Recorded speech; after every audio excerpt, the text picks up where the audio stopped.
So today's project is going to start with our good buddy Thomas, because I think some of you know from watching his channel that he had a bit of an incident with static electricity recently that has caused him a bit of problems with the boat. So the biggest problem being that all the batteries are fried, so he has no power right now. It's causing other problems with refrigeration and everything else, but our priority right now is just to get some power back on the boat. So the idea is, what we're going to try and do is replace his bad bank with some of my lithium batteries that I have in spare. We already put one on his boat just to make sure that that was the issue, that it's actually in fact the batteries and not just some mysterious load that's killing the batteries, and of course it was. So we now know for sure that his problem is his batteries. So we have one working lithium, but that's only a 100 amp hour battery, so it gets him through the night, but not with refrigeration or anything like that. He's had to shut down most of his systems.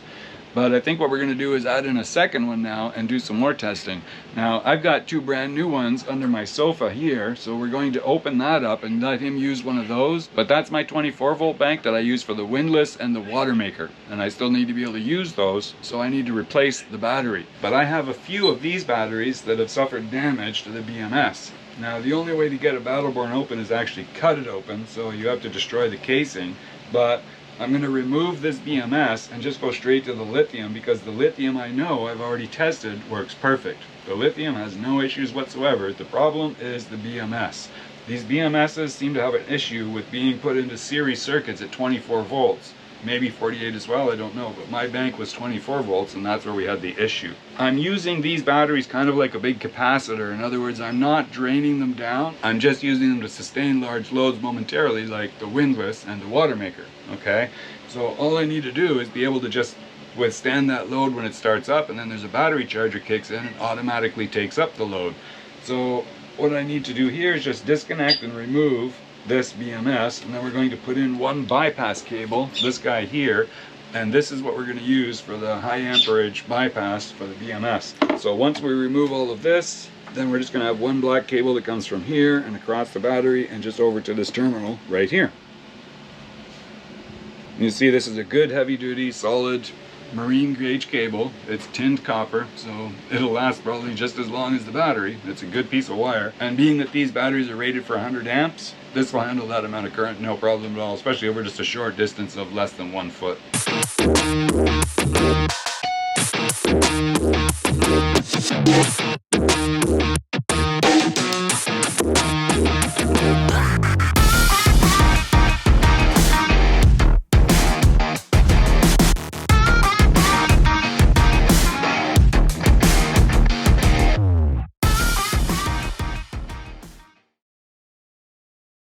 So we need to remove this bolt here to disconnect the blue from the main battery terminal, and then we need to disconnect all of these bolts here for the black wires. The problem we're going to have is the way that they've got these put on here is these terminals are going to become loose, and the screws to access them to tighten them are all on the inside of the plastic, so we might have to drill a hole to be able to retighten the one bolt. So we don't need to use 3 bolts this time, just one. We'll probably just go to that center bolt and then come across into the other terminal, which will have the bolt here as well, and that'll be fine. So we can just bolt right to that terminal right there. Should be pretty close to there.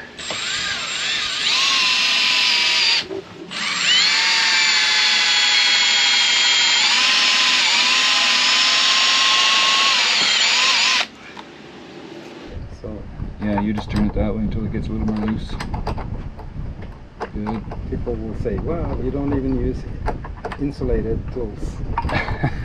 Well, the positive is way over here. Yeah. No, we are very positive. As long as we're not charged. That's true. There we go. Okay. Okay, so we can lose these.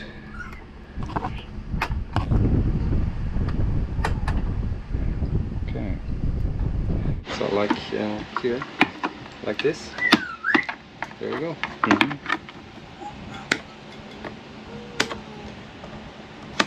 Yeah. Shit.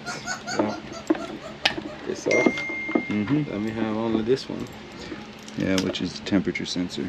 Okay. Now we're taking off the terminal from the BMS. Yeah, because we just need the power bar itself for the negative terminal. Yeah. We don't need need all the blue wires. And now we need to make this.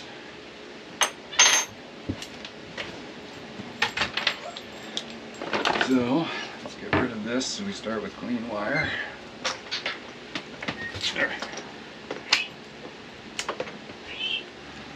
Now, don't really recommend you carve your wires like this, but you can do it if you're careful. Just don't want to.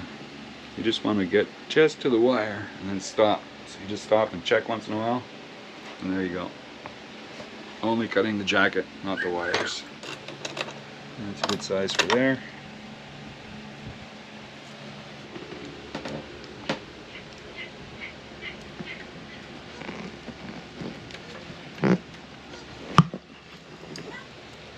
That's a serious tool. Okay. Now we got some of the heat shrink tubing that has the hot glue inside. So now, just need my heat gun.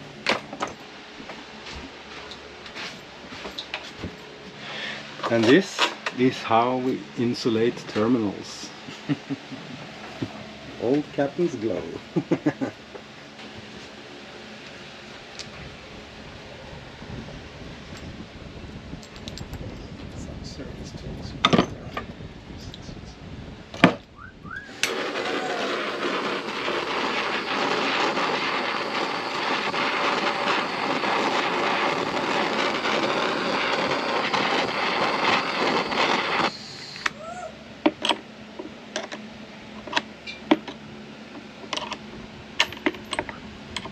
Okay, so we've got our new ground terminal installed, positives lined up, and we got lots of room in here for this to clear, so we don't really worry about space.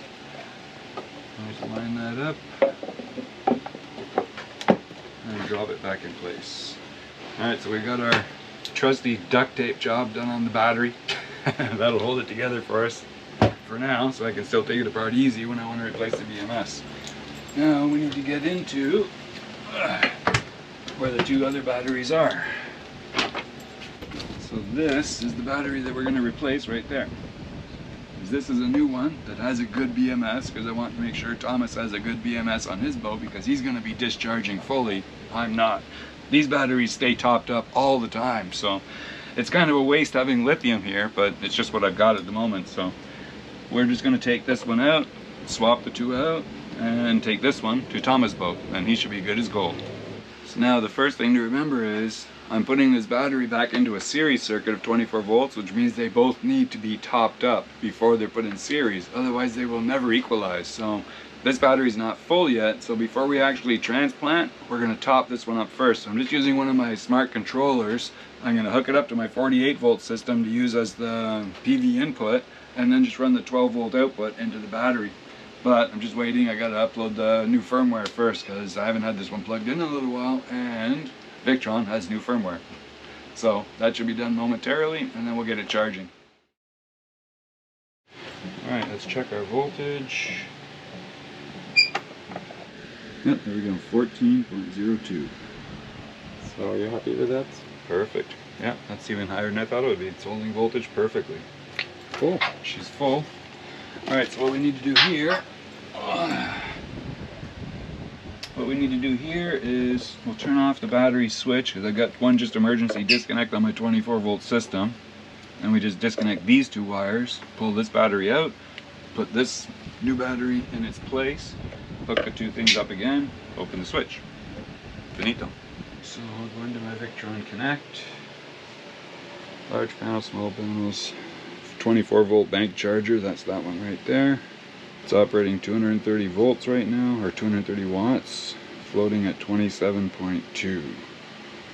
Now while we do this, I'm going to shut off the charger. So charger off. Good. We'll be back at 0 watts, so at least it's not charging while we're trying to do this, so we don't zap anything. And disconnect the battery switch.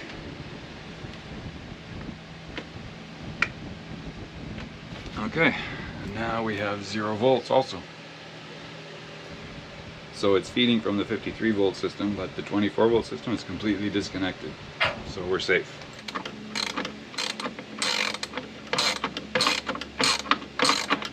Let's better.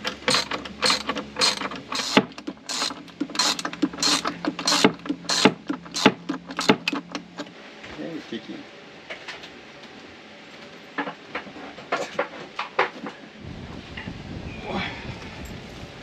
Okay. That one. And this one in its place.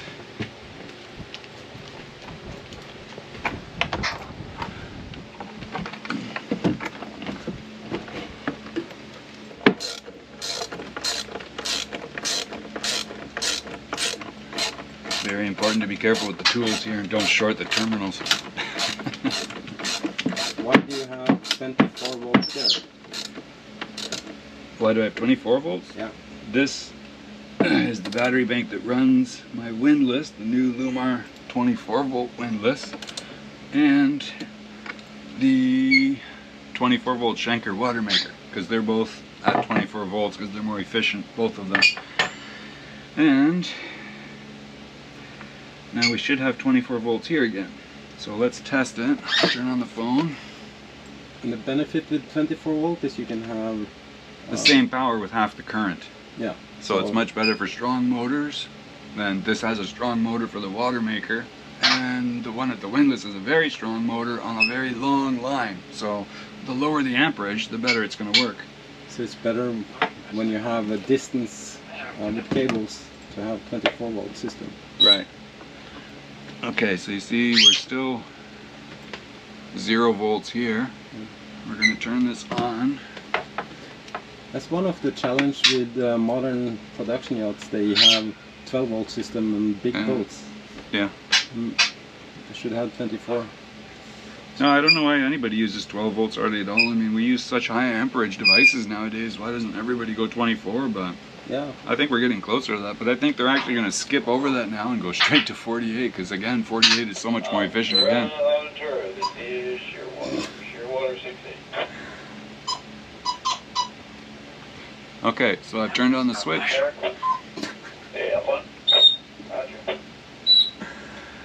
Okay, I've turned on the switch and you can see we're at 27 volts in the system. Okay, not charging yet, but it's active. So we got the proper voltage.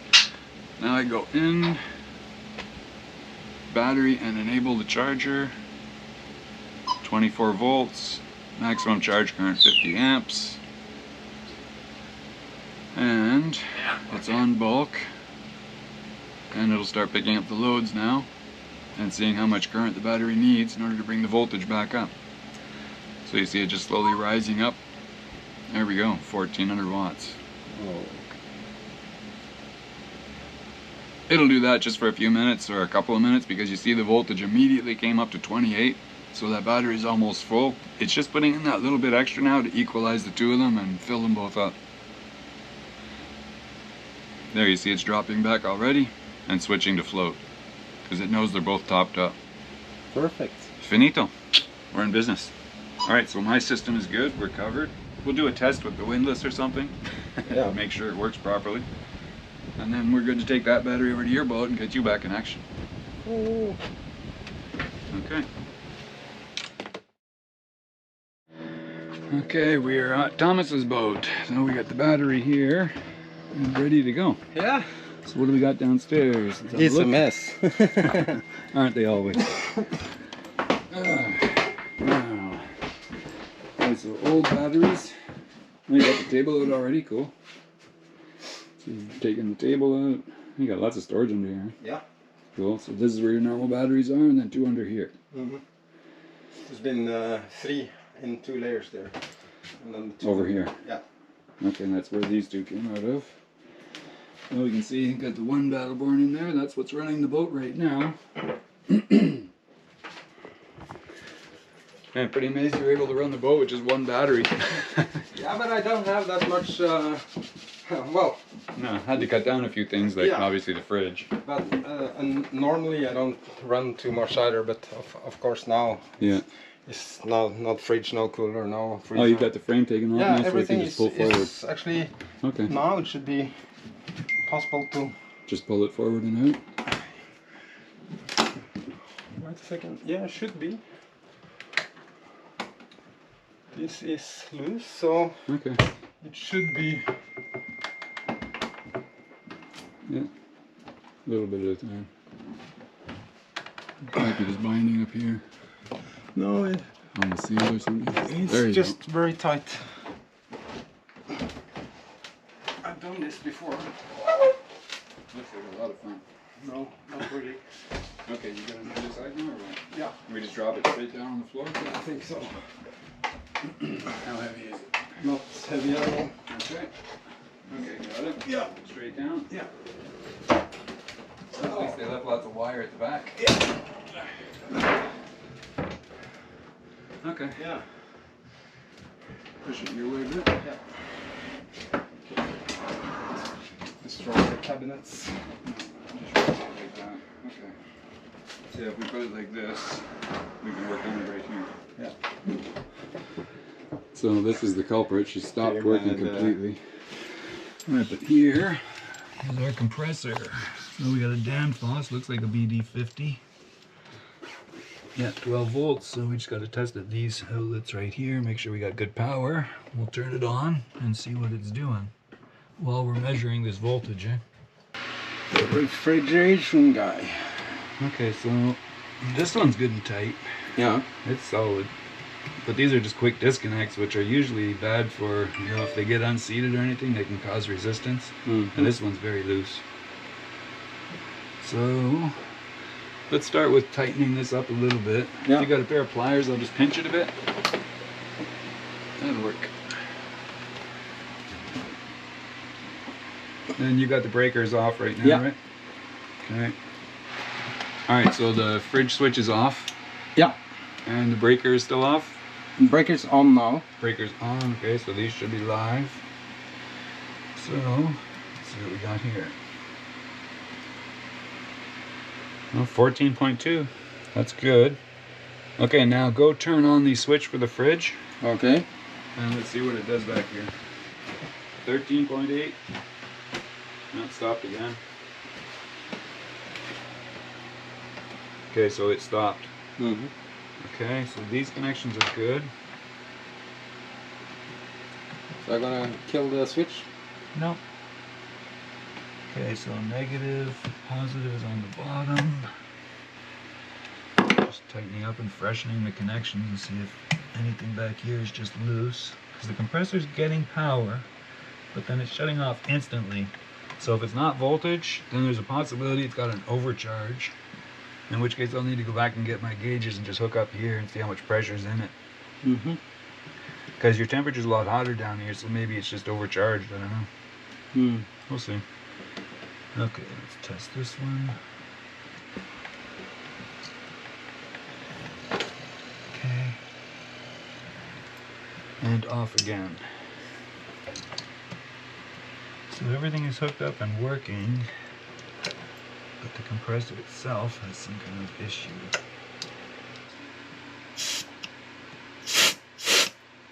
That's a lot of pressure. Alright, I need my gauges. Go get the gauges and check the pressures. So we know the pressure ranges it should run in. We'll find out if it's overcharged or undercharged or whatever it might be, but it seems like a lot of pressure. So, in a nutshell, we managed to get Thomas's system back up and running with just the 2 Battleborn batteries. That'll keep him going for now, but while we were investigating the fridge, we found some more damage that might be from a possible lightning strike that he suffered at sea. Get the fucking camera out of my face, dude. What would you tell Bavaria right now? That I hate them. So, I hope you enjoyed the episode. I hope we learned something today, and we'll pick it up next episode as we continue trying to fix Thomas's boat. Thanks very much for watching, you guys. Have a great day, and we'll see you in the next episode. Ciao for now. Access things. Yeah, that guy's buried in his house drinking wine right now, having a good night. Yeah. And we're here fixing this shit. Fuck.